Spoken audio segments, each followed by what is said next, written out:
As Boston Technology has been around for 15 plus years, we have seen a lot of founders who just pitched at Boston Technology. The first pitch, I have an idea and all these things, and we have seen them grown. Quick examples are, Judah Phillips, and we have seen Paul English and Andrew as well from Clavio as well. And it's great to see the transition of founders. And at Boston Technology, we are trying to build a community for tech professionals, for the tech communities, where they can feel like I don't have to know everything, where I can just go and meet other tech folks, right? Whether it's in data, whether it's UI UX, whether it's an AI, where they can just come and collaborate and interact with each other and just learn about what's going on, right? Because as we know, with the AI trend coming in, things are moving so fast. So it's always great to have someone you can talk to. And as at BNT, what we're also trying to focus is we're doing different programming. For example, we do some showcases every month where the founders come together. But at the same time, that gives an opportunity for tech folks or tech professionals to interact with the founders or with mentors or someone who's looking to hire as well. So multiple times people told me that, hey, we came to this BNT event and guess what? I got a job. I met my co-founder, or I met my friend and we are learning the technology together. So love that people can find it useful and helpful, that I can just go to BNT and I can find another friend who is in the same area in technology. And how we are doing it, how we support and empower entrepreneurs. So we are providing a platform. So different things at BNT, we do pitch practices every Thursday. So this is for the entrepreneurs where they can come and it's virtual. They can come and they pitch the ideas, and we have mentors who give the right feedback. So that way you will understand what things you need to improve, what you need to add on, and founders and entrepreneurs take that feedback and they work on it and they come back. I have seen many founders have come so many times, from initial pitch draft to refined pitch, and then they go to for funding and custom acquisition. So it's a progress there. And then we do something called startup showcases. So every month as well, we focus on different sectors, meaning we had health tech showcase. So founders in the health tech, they come and present. Then we have robotics showcase. Yesterday, we had our AI startup showcase where we had founders come in and pitch, as well as we have women in AI panel as well. And that gives founders a platform to present the ideas in front of the mentors, startup advisor, investors, maybe a co-founder, or if they're hiring, depending on the revenue cycle, they might even find the talent, right, to join the team. So those are the ways we are trying to bring and provide some resources for the entrepreneurs through Boston Technology.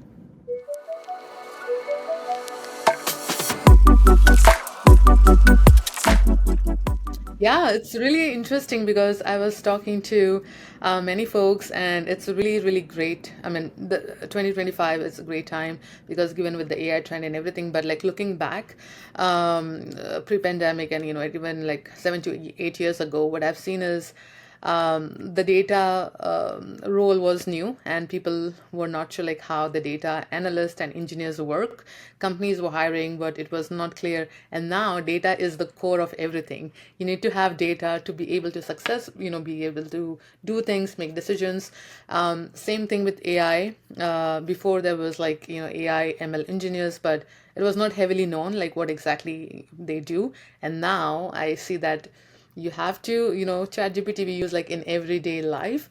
So before, what I see is how the tech and innovation community is evolving is, first of all, with the use of technology, right? AI, ML, whether you are an engineer, whether you are a product person or a business, UI UX, how you can use AI in your role, and not as oh, is AI gonna will I not be able to do anything? Is it going to impact my role?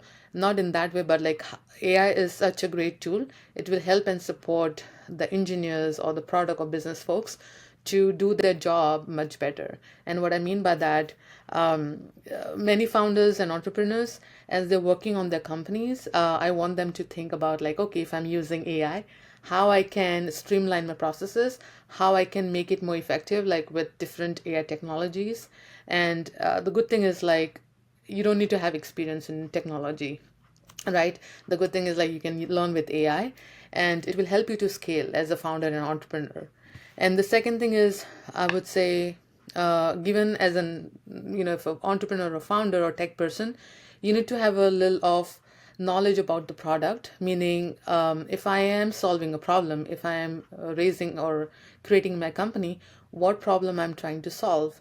And for that, you need to think about what are the customer pain points are, and that is really important. And that's what also something excites me, because now what I'm seeing is the entrepreneurs and the founders or the tech professionals, they're not just thinking like, okay, I need to build a company, but they're thinking about, okay, I'm trying to solve a problem. Is it really something that I am trying to provide some solution? Are people going to use my product, right? And that's the mindset you need to have as a founder. And before, I have seen the trend before where people, some founders had built the company for a year, and then because there was no customer traction, they cannot grow and scale. So having that product mindset is really important, and that's what I'm seeing as well. And the third thing is impact driven innovation, and I love it.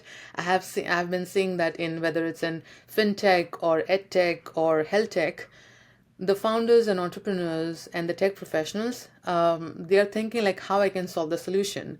I saw like a couple of founders, they're thinking now, if you're sitting at home, you need to talk to the doctor, like how you even can do your vital signs. Not only that, but so I'm amazed when I see the founders showcasing their startups and how they're solving is. It's a great time. And the last thing I would say, I really love that, in the tech professional world or in the founders and entrepreneurs. As I'm an advocate, I would love women in STEM and product and AI and tech. I love seeing that, more women are, taking the path of being in technology. I love seeing that, there are more females are or women are studying technology, and they are, also building their companies. So this is what I'm really passionate about. You don't have to think about like, oh, how I can do that. But now I'm like, I want more women to do that, to believe in themselves. And this is the thing I'm seeing that they are now. So those are the real things. And last thing I'll talk about is what really excites me as well is the power of community, right? Like if you have great ideas, if you need a resource, if you are stuck with something, have a community, have champions around you, and they will really, really push you to reach where you want to hold you accountable, and to make you and help you grow.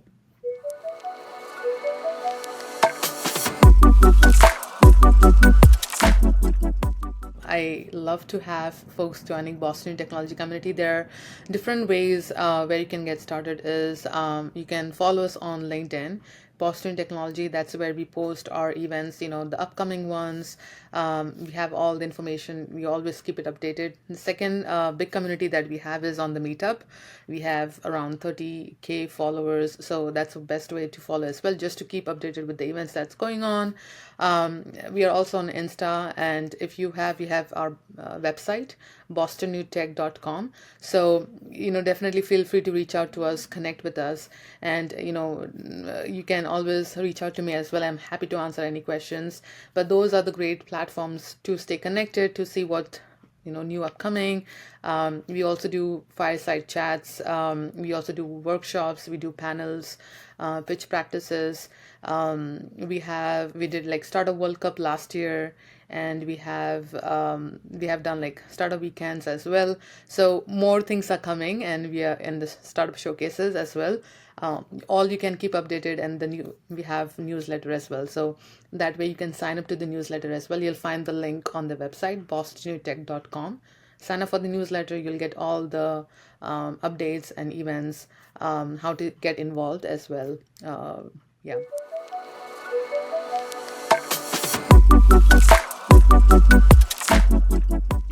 Yeah, so we have Techstar Startup Weekend coming up on May 30th to June 1st this year at the end of May. And I am the lead organizer. And I'm super, super excited because given I have like 15 years of experience in, technology, in product and startup ecosystem, the whole reason we wanted to do this Startup Weekend is to provide a platform for founders and entrepreneurs, tech professionals, business to just come together and work on an idea.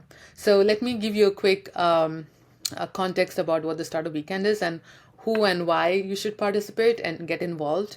So Startup Weekend is for 3 days, which is 54 hours, where you just come with an idea. You don't have to have your startup. Just come with an idea, and you'll form a team and think about you're gonna launch your business from an idea in that 3 days. You don't have to wait for a year. You don't have to wait for 6 months. You can do that, launch a business, launch your startup in just 3 days. And how you can do that is we will have mentors from all expertise, marketing, tech, business, product. You'll have all the mentors during that 54 hours to help you navigate as you're building your company, as you're building your startup. We'll have workshops to help you understand, like, okay, I have an idea. What's the next step? How I can go and talk to the customers? What does MVP look like? Or what it even means, right? So we have all the resources that you need over 3 days. And then we will also help you with the pitch practices. Like if you're going to have an idea, how you even pitch in front of the customers or people. We have an amazing panel of judges where the teams will present the idea and they'll pitch. And then we'll have the winners as well for the best ideas and all those different great prizes. So we are working with mentors from different areas and judges and people who can participate. Let me tell you more about that. You don't have to have any experience in startup. You don't have to have a startup to work on an idea. If you don't have an idea, that's great. Just come and you can join any other team as well. If you have an idea and you want to build that idea, just come and pitch the idea on Friday. If you are an engineer, you want to work with the team, that's for you. If you're a product person, come and join. UI UX designer, marketing, there's no stream for who can participate. Everyone is open. Whether you're a student, early professional, mid professional, everyone is welcomed. All we need is to bring the passion and energy and ready to build something in 54 hours. It's going to happen from May 30th on June 1st. And we'll provide all the food, all the resources. It's going to happen at Suffolk University on 120 Tremont Street. You can reach out to me, just message me on LinkedIn, or we also have the website startupweekend.boston.com, where you can find all the information about the event, the mentors and the judges. You can sign up for the to participate. If you're a founder as well, this is the platform to be. If you're an engineer, product person, or you just want to participate and learn how the startups are being formed, this is for you. I'm super excited to build this platform. And to wrap it up as well, I'll give you an example. This is the third year long we're doing. And what I've seen is in the past, folks who have participated in this Startup Weekend, they are continuing to work on their companies. So they build the idea within 3 days. And after the weekend, they are in a process of raising money. Many of the founders or many of the teams had continued working and building that idea. Many have acquired customers. Some of them are even raising money. So they have actually built a real business. So think about, this is your chance to bring your idea into some dream reality.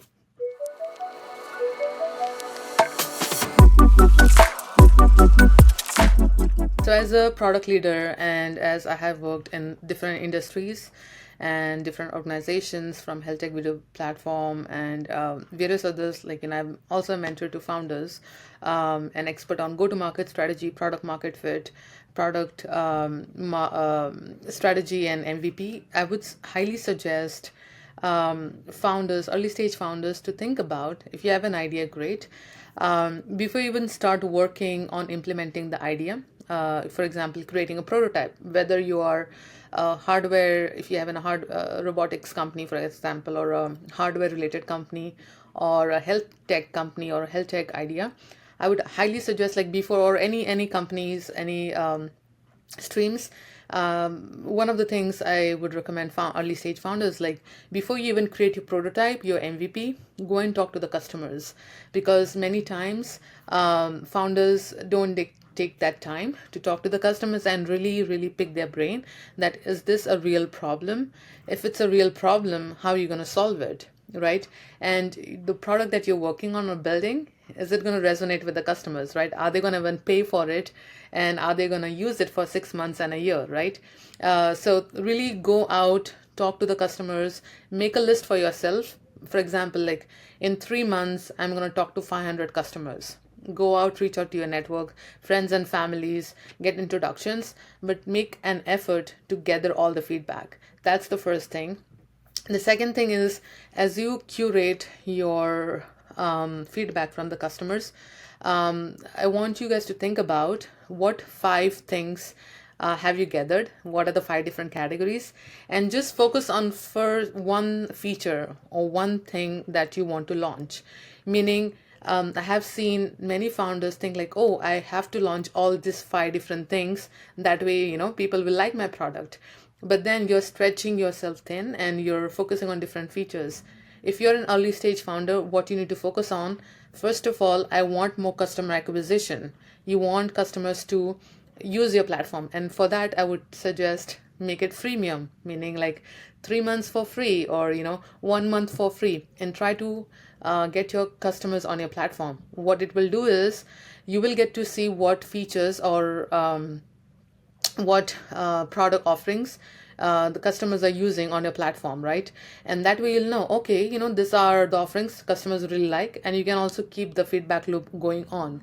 That way you can have more customers and organic growth. The third thing I would say, as you are building your customer acquisition, try to just focus on one feature rather than going and spreading yourself on different features. The third thing I would say, don't think about the revenue. I know, like when I mentor founders and they were like, should I focus on the customer acquisition or should I focus on the revenue? I would suggest, as you're initially trying to grow your business, don't think about the revenue. I know, like, you want the revenue will follow within first 6 months to a year. Think about how you can gain more customers on your platform. Once they are on your platform, they love your platform, they will be ready to pay money, right? In 6 months, if it's free, they're like, oh, I'm ready to pay this $10, $15 because I love this platform, right? And there is something called 40% rule, meaning if, as a founder, if let's say the next day, if you ask the customers like, hey, we're gonna shut down the product, if 40% of the customers says they're disappointed that this product is going to shut down, that shows your product is amazing, right? Your product, people love it, and that's one of the benchmark as well. So try to see how your customers are using your product. And for MVP, I would suggest pick one market, pick one region that you want to focus on, and then try to expand. Meaning, when you have your MVP ready, and the MVP is just one feature, not 10 features or 5 features, one feature that you think after talking to the customers, launch that MVP and see how, let's say if you're launching in the US, how the customers are liking it. And then you can try to expand and see, do I need to add another feature? And then you can see, do I want to launch in different markets? Because that's a different market and different needs. But those are some of the factors. And last thing I would say, as an early stage founder, I know it can get challenging sometimes to even like go and talk to the customers and to see like, oh, would the customers like my product? If they're not liking it, what should I be doing? Always be ready to pivot. As a product person, I can see that if you're ready and flexible to pivot from what you originally thought, that would help people to customers to understand your product more. So last thing I would say, be ready to pivot. Don't be afraid of trying new things. That's the destination. Be ready to change your path to that destination.